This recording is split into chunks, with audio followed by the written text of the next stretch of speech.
Good afternoon, everyone, and welcome to our town hall. My name is Spencer Prettycrum, and I will be your moderator this afternoon. We're so glad you could join us at this uncertain time. The Trump administration and congressional Republicans just passed a cruel and harmful budget, and the people of Rochester deserve to hear what it contained. We'll begin with brief remarks from Congressman Morelle, followed by a Q&A portion, where we'll answer questions from the community. If you have questions during the town hall, please fill out the Q&A feature on Zoom or leave a comment in the YouTube live stream. We'll do our best to get to these questions. Before I turn to Congressman Morelle for his opening remarks, I want to share how he represents this community. Congressman Morelle has served as Rochester's U.S. House Representative since 2018. He is the ranking member for the Committee on House Administration, as well as vice ranking member on the Appropriations Committee. In these roles, he is working to fight back against the injustices of the Trump administration and helping lead the fight to protect our democratic institutions. Thank you, Congressman Morelle. The floor is yours. Thank you, Spencer. Good afternoon, everyone. And I'm so grateful to have you with us, joining us, whether you're following us live on Zoom or tuning in on YouTube. I know your time is precious, and so the fact that you've decided to spend some of it with me is really gratifying. I do apologize for having to postpone our original event, which was scheduled for yesterday afternoon. Traveling, for those of you who do it occasionally, traveling back and forth between Rochester and Washington is always an adventure. And yesterday I spent about 12 hours in the Frederick Douglass Rochester airport. Not something I suggest you do at home. But caused me to get to Washington about 1:30 this morning and made doing this yesterday impossible. So thanks for your flexibility and for joining us this afternoon. So we're gathered here to discuss Donald Trump's betrayal of the American people. 11 days ago, he signed into law one of the most harmful pieces of legislation in generations. It's the largest rollback of essential programs and services in United States history and will harm millions of working families, seniors, veterans, and more. There's a lot of discomfort out there, so I want to be crystal clear what the bill does. There's a lot of misinformation.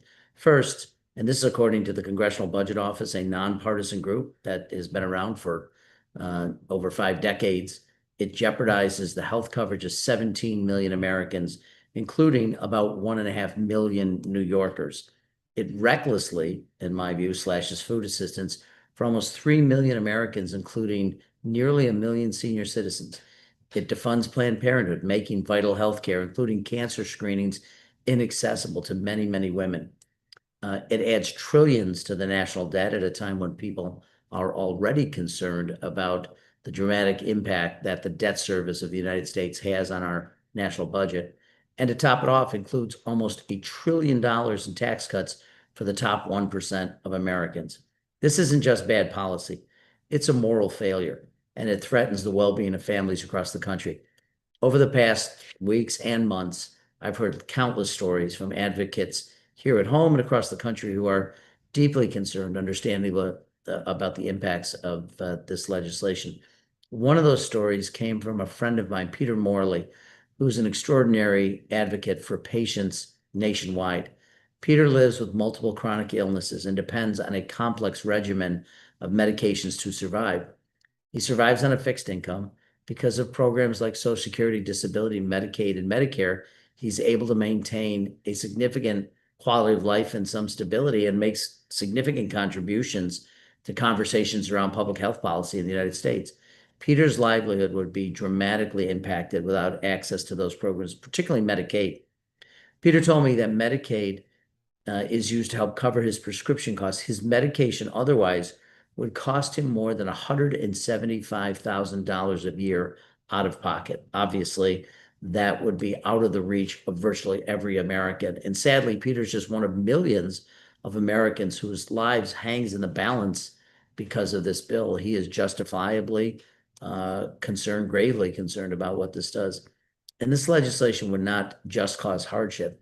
It would shatter families, worsen health outcomes, and leave vulnerable people without a lifeline. And why? For what? What does this hope to achieve? What could possibly justify cutting healthcare, cutting food aid, turning our backs on seniors and working families? The answer is as disturbing as it is cynical. to give even more tax breaks to billionaires. The various wealthy Americans, those who already have more wealth than most of us could ever imagine, are set to benefit from this bill, while everyday people are forced to sacrifice their dignity and their health. The architect of this legislation, Donald Trump, is deliberately targeting the poor, the disenfranchised, because he thinks they don't have a voice. And they certainly, he thinks, don't have the drive to fight back. It's the height of fiscal irresponsibility. It's a complete moral failure. It's cruelty masquerading as public policy. And it is a betrayal of the American people. Like many of you, I'm angry, I'm frustrated, I'm disappointed. But more than anything, I'm determined. We're fighting in Congress, we're fighting in the courts, and we're fighting in our communities, and we're going to continue to fight. And I know I'm not alone by any means. There are countless advocates, public servants, and everyday Americans like you standing up right now and saying enough is enough. So this fight is far from over. We're going to continue to push forward. We're going to be successful. It's going to be difficult, but I have faith that we will not only succeed, but we'll come out better than this for having been through this fight. So thanks again for being here this afternoon, for continuing to raise your voices.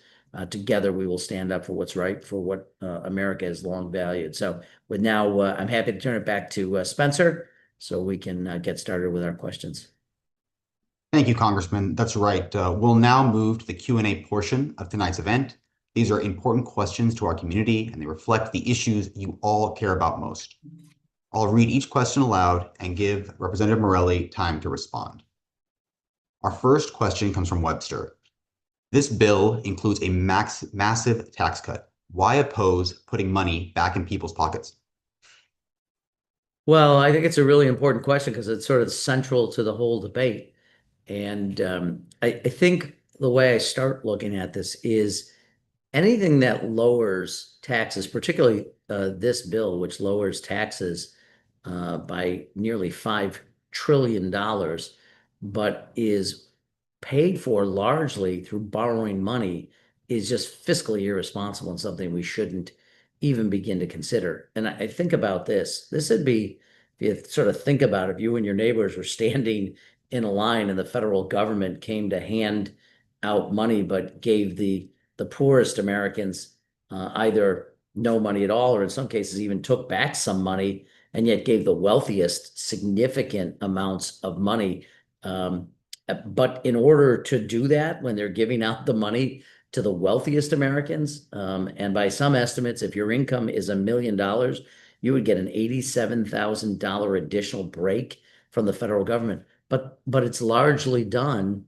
Well, more than half of the money that you're giving out as the federal government in the form of tax breaks comes from borrowing money.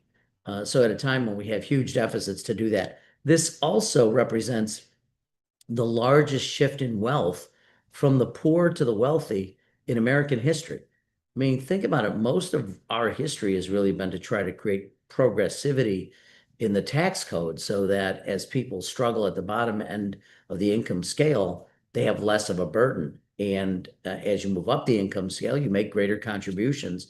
That progressive nature of this tax gets dramatically shifted. And just to give you an idea, I mean, this is, and frankly, by the way, it's sort of interesting. We're entering an era where we're trying to make sure that Medicaid recipients and people on SNAP, which is nutrition assistance, they work in order to get what little benefit they're being given. In the case of SNAP benefits, you get on average $6 a day to feed a member of your family, which good luck trying to even get a cup of coffee at Starbucks for $6.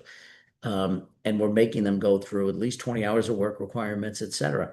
But to get tax breaks at the high end for those millionaires and billionaires, they don't have to do anything. They don't have to create any jobs. They don't have to set up any factories.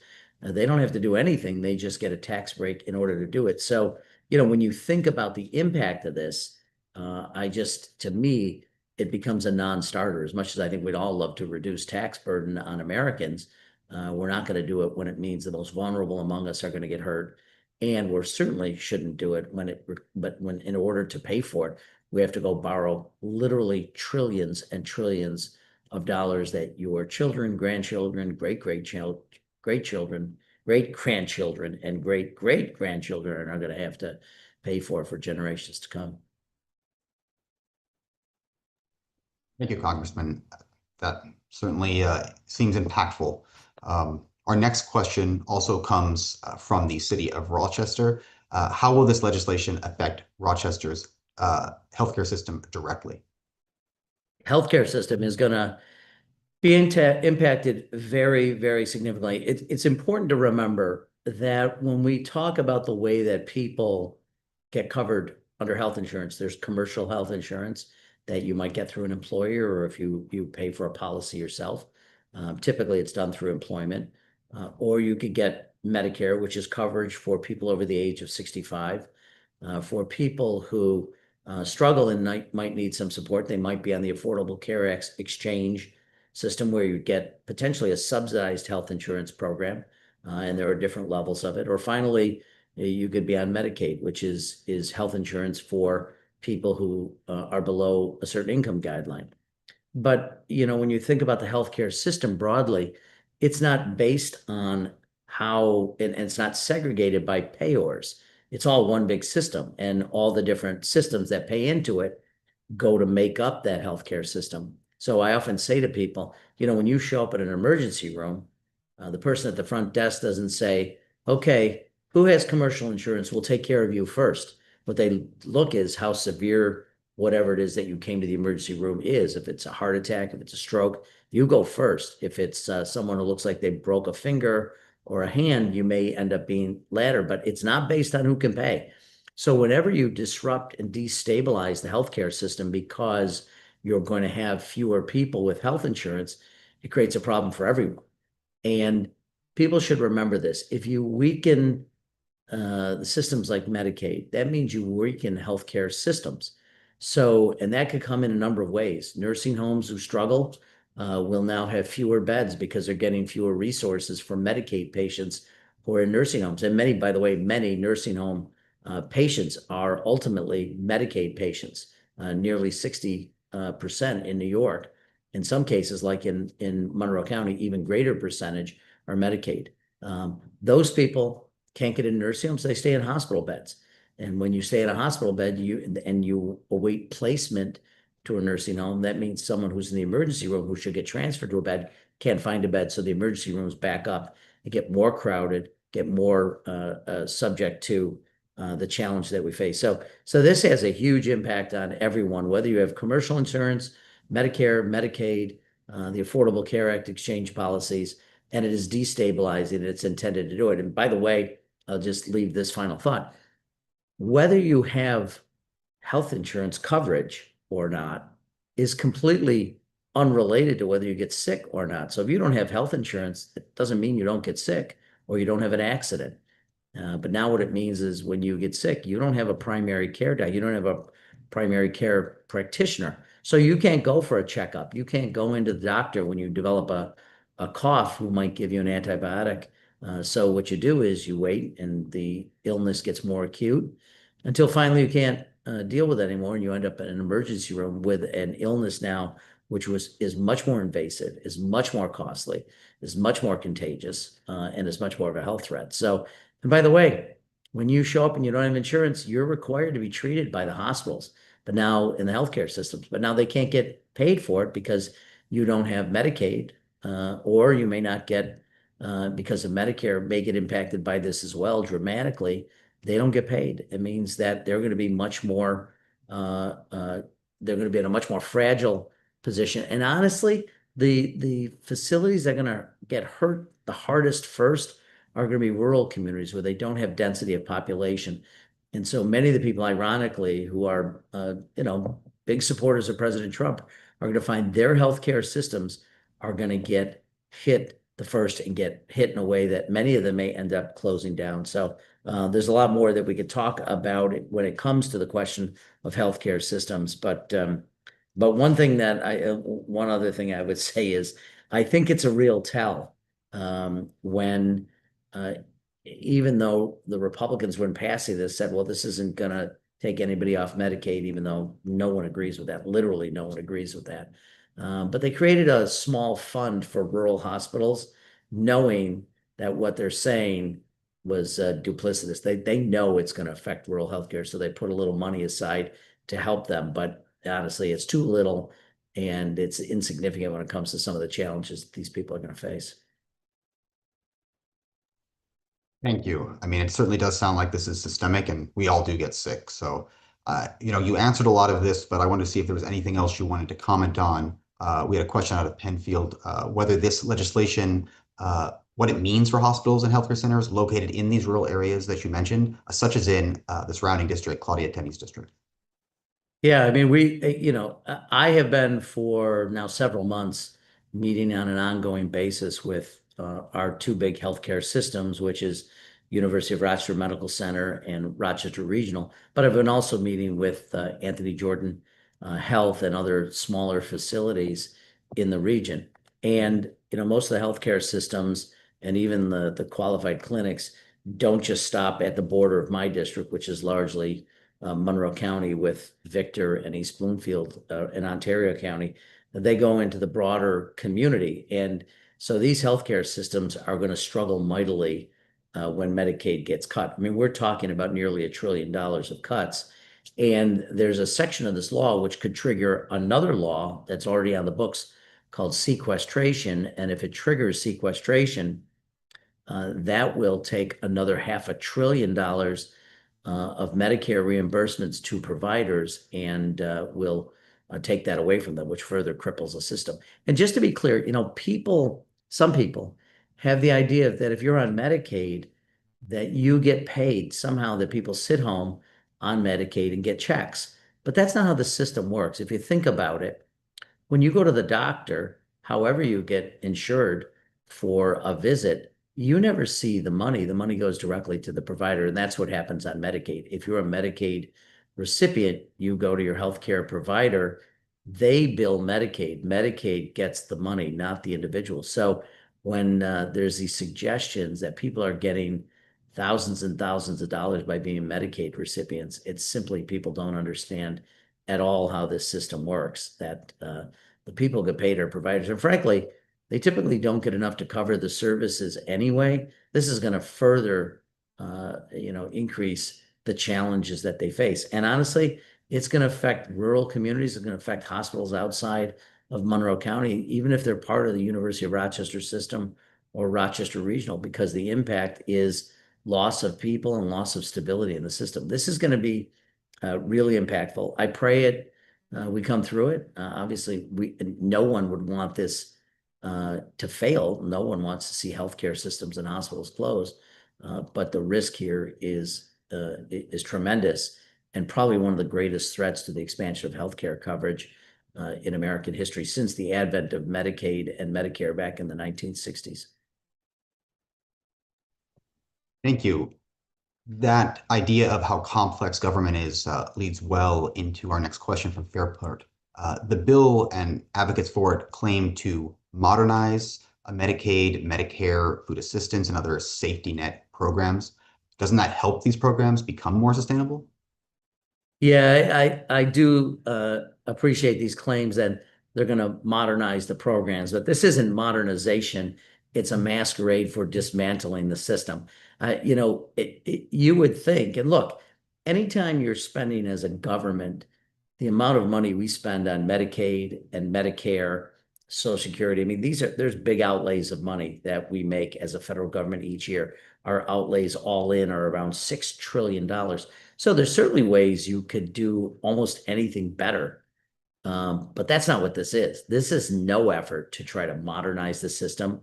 There's no effort to bring in more technology to make the claims process faster. There's no effort to improve care in some way. This is truly just making it so much harder for people to qualify, primarily on Medicaid, but also SNAP, which is often referred to as food stamps, nutritional assistance. So think about it. You qualify for these programs, you benefit from them. They're helping you hopefully get well, hopefully getting you in a position where you can become more employable, that you get greater income, that you go into commercial health insurance and other products. But during that time, you need Medicaid, you need this support. And so what this bill does is it simply puts more burdens and more bureaucracy and more red tape in your way, mostly to try to get you unqualified. I mean, think about that. The federal government is now engaging in a concerted effort to create more regulation and more red tape so that people who otherwise qualify for Medicaid will not qualify any longer. That's about as cynical as you can get. And it's not geared at all at trying to modernize the system. And whenever one of my colleagues talks about waste, fraud, and abuse, literally, that is really reprehensible. It's laughable if it once wasn't such a serious issue. And think about this. At a moment where Republicans are deregulating the drilling for oil and the release of fossil fuels in the world, deregulating chemicals by pulling back the mission of the EPA, or deregulating consumer protection and leaving people vulnerable to all kinds of financial scams. They're deregulating all of that, but they're adding massive amounts of regulation, bureaucracy, and costing millions of dollars to make it harder for people to get health insurance. Again, if this weren't serious, it would be laughable, and it's criminal what they're doing. So we're going to have to work really hard, those of us in community in Rochester and in the region, to make sure that we make it as seamless as possible for people to continue to get the insurance that they need and the coverage that they need. Thank you. And when thinking about the community, before we move to the next question, we for those of you that are on a Zoom call, I'd like to direct you to attention to a poll that will now pop up on your screen. We want to hear from you, so please be sure to respond to the poll and share your thoughts with us. The poll will remain open for the rest of the webinar should you choose to fill it out at any point. For those of you on the YouTube live stream, you're also welcome to comment in the chat any of your thoughts, even if the poll does not pop up for you. Wonderful. Moving on to our next question. This one comes from some of our social media accounts. Critics say this is just partisanship, that Democrats are opposing the bill simply because it's a Donald Trump priority. Is that true? Yeah, no, nothing could be further from the truth. Look, I think many people in the community know that I have served both at the county and state legislative level before coming to Congress. And during my time in the state legislature, I had a reputation for bipartisanship, working across the aisle, trying to find common ground. I continue to do that even in this very, very difficult environment. My opposition to this has nothing to do with partisanship. It has everything to do with it just being bad legislation. I mean, there's no way of getting around this. And it's a 1,000-page bill. So are there some pieces of it that I would look to and say, okay, I could see why that would be included, or there may be a provision here or there. But broadly speaking, a bill that says we're going to give massive tax breaks primarily to the wealthiest Americans, and we're going to finance it in two ways. First way we're going to finance it is strip away needed services from the most vulnerable people in our society. And the second way of doing it, once we've run out of ways to demonize people and take their needed resources away, we're then going to go to the bank and borrow more money. And I can't even imagine that. Giving a tax cut, giving a tax break to very wealthy people, but since you don't have the money to do it on your own, you go and you borrow more money. I mean, whenever I hear now, and you still hear this, that so-and-so in the Senate or so-and-so in the House is a deficit hawk, it's hard to stop from laughing because it is so ridiculous, the notion. No fiscal deficit hawk would vote to increase the federal debt by 3.5 to 4 or as much as $5 trillion. In fact, now, after Social Security, the most significant payout that we do in the federal government is each year is our debt service, which is going to fast approach $1 trillion a year. Think about what you could do with $1 trillion for the federal government, helping to invest in people, whether it's increasing support for education or whether it's job training, new technologies, research, development. There's so much that we could do. In fact, our debt service, the amount we pay on the borrowing that we make, is greater than even our defense bill. And the defense bill and defense of the nation is clearly a critical activity that we're involved in. It's getting more challenging literally every year with the attacks on cyber and and traditional buildup of the military by primarily by the Chinese Republic, the People's Republic of China, rather. And so, the fact that we have to spend all this money on debt service and it's just going to get worse and worse and worse is it's hard to get your head around. That's why I object to it, not because Donald Trump is supporting it or that because it's passed supported by a Republican. That has nothing to do with it. A good follow-up question we had from the chat is how is this disinformation allowed to stand? How are these deficit hawks? How is the administration saying all this incorrect information about the deficit, about the budget, and this is not being reported and not getting to the average person? Well, look, they have to acknowledge that the debt is going up pretty dramatically. They just ignore it. They don't address it at all. But the bill that just got passed raised the debt ceiling by $5 trillion. So if you didn't expect to blow up the national debt, you wouldn't have to raise the debt ceiling by law $5 trillion. So I think what their argument is the same as trickle down economics. It's the same thing that Ronald Reagan tried to do, which was cut taxes in the hope that economic growth would more than increase revenues. It didn't work in the early 1980s. It created huge deficits.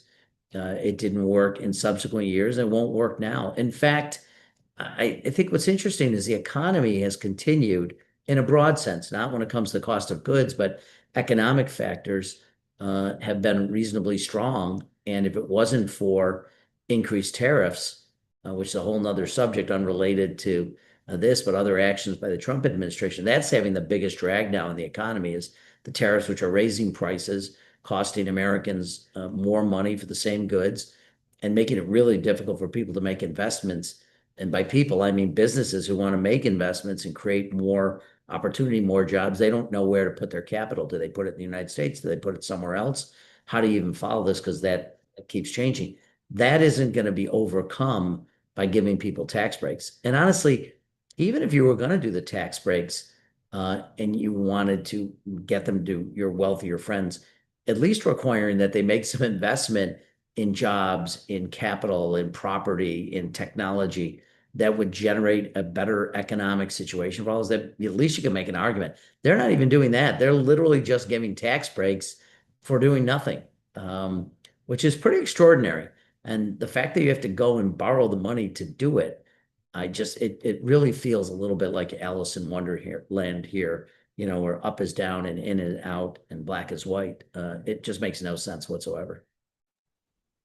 Thank you. Something we've been hearing in the chat and that we're hearing from people across Rochester is what's your alternative? I mean, if not this bill, what should Congress do? Well, I would suggest this, that we should continue to, first of all, think about the deficit. In the last several years, we actually brought the rate of increase of government spending to essentially flat. And we could do that. We could continue to look for efficiencies, continue to look for ways that we level out the cost of the growth in expenditures of the federal government. We can do that. It's not easy to do, but we can do that. And we have been doing it for the last 2, 3 years. So that's certainly important. Second, we could do is make real investments in people. So make investments in workforce training, make investments in new technologies, certainly to make more investments in research and development, because those research and development and innovation is going to be the key to addressing the climate crisis, which we're in the midst of. It's going to allow us to compete with China, whether it's quantum sciences or whether it's artificial intelligence. Those things have never been more closely correlated with not only our economic success, but our national security apparatus. So making those investments, invest in people. And that's not to say you have to do giveaways, and that's not to suggest that you can't do it with accountability. And frankly, there's a great number of ways which we can improve the efficiency of the work that we do here in Washington. But those are the things that we would need to do and be really thoughtful about it. This has not been thoughtful by any means. I mean, literally just throwing people off health insurance and then claiming that they were fraudulent people to begin with, simply because you created so many barriers to them they couldn't possibly, given the challenges in their lives, fill out the forms and do it on an ongoing basis. That's not about efficiency. Investing in people, that's what America has always done, is invest in people. We did it with the GI Bill after World War II. We built, we constructed. I mean, this is a nation of builders, and now we become complacent. And now we're moving inward. We don't want to engage on the world stage. We don't want to do anything which is going to challenge our people. We don't want to do anything that talks about national purpose, that talks about the great work ahead of us and the challenges that we face. Those are the things that we should do. And instead of just demonizing people and being afraid all the time, I swear, I can't imagine, supposedly for this president who thinks he's so tough. When you think about it and you boil it all down, his entire philosophy is one of fear. We're afraid of everyone, so we're not going to engage on the world stage. We're afraid of losing jobs, so we won't compete. We're afraid of people who want to come to the United States like my grandparents did, and your grandparents did, and other people's grandparents did. And that's how we built America. Now we're afraid of everyone. We're afraid of our own shadow. It's kind of interesting how fear has now become the mantra, and fear that someone's going to take our job, fear that this is going to happen, fear that that's going to happen, instead of thinking about outward, how to expand, how to grow. Those are things that I would do, and I would do it much differently. So I'll keep pushing for those things that I believe in and giving everybody opportunity to participate.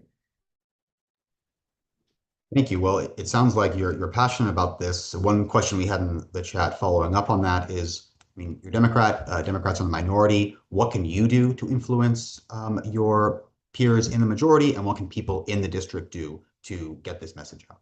Yeah, I think there's three things that I continue to tell people that we're doing. First is we're trying to legislate. So that means amending bills, proposing amendments to bills, continuing to push back, continue to speak out, making sure we're fulfilling our oversight responsibilities, speaking out. So that's the first order of business, and we'll continue to do it. The second, after legislating, is litigating. And I'm part of the House's Rapid Response Task Force, which is involved with litigation. So we're monitoring what are now probably 300 plus lawsuits that are being taken out to stop Trump executive orders, Trump legislation that he's proposed. Anything that, in our view, violates the law or violates the Constitution, we're going to continue to push back on. And part of the way we do that is finding pro bono lawyers, working with civil society groups out in the country to make sure that we're forcing the Republicans to follow the law and the Constitution. So we're going to continue to do that. And then the third thing is simply advocating. You know, what is still remarkable about the big ugly bill is that a significant percentage of Americans don't even know it's happened and don't know what's in it. For those who do, it's overwhelmingly unpopular. And we're going to have to continue to talk to people. So what I remind people when I'm in front of groups back home, as I was over the weekend or in events like these, is to encourage people, tell people what's happening. Many of the ways that we used to get information aren't really popular, particularly with younger people. They find information in different ways.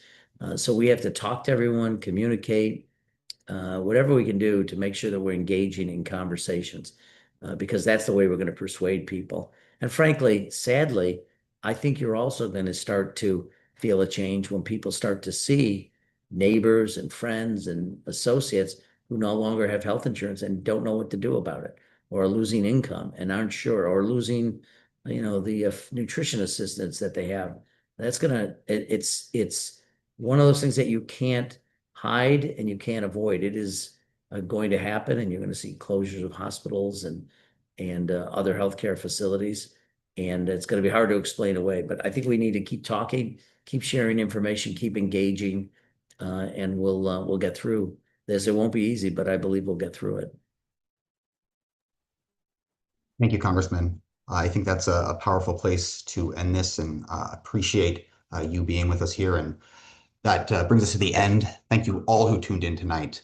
Whether you submitted a question, joined us on the live stream, or just showed up to stay informed, your voices, your advocacy, and your attention to these issues make a real difference. If you'd like to stay connected with Congressman Morelle's work in Congress, please visit morelle.house.gov and sign up for our e-newsletter. You can also follow us on Facebook, Instagram, X, Blue Sky, and YouTube.